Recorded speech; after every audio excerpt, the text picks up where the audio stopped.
আসসালামু আলাইকুম ওয়া রাহমাতুল্লাহি ওয়া বারাকাতুহু। তুমি সর্বশক্তিমান আল্লাহ, তুমি সর্বশক্তিমান। তোমারই রহমত চাই আমি চাই, ক্ষমা কর দয়া কর তুমি আল্লাহ, তোমার দয়া ছাড়া উপায় নাই।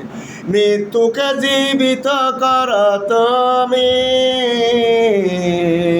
জীবিতকে মৃত্যু কর তোমার ইশারা। সব কিছু করিতে পারো তুমি আল্লাহ, তুমি ছাড়া আমার কেহই নাই। ওই যদি ধনেরই ধনী আল্লাহ, করি যেন সঠিক ব্যবহার, যেই পাইয়াছে তোমারই রহমত, সেই হইয়াছে শ্রেষ্ঠ কামিয়াব। আসসালামু আলাইকুম ওয়া রাহমাতুল্লাহ।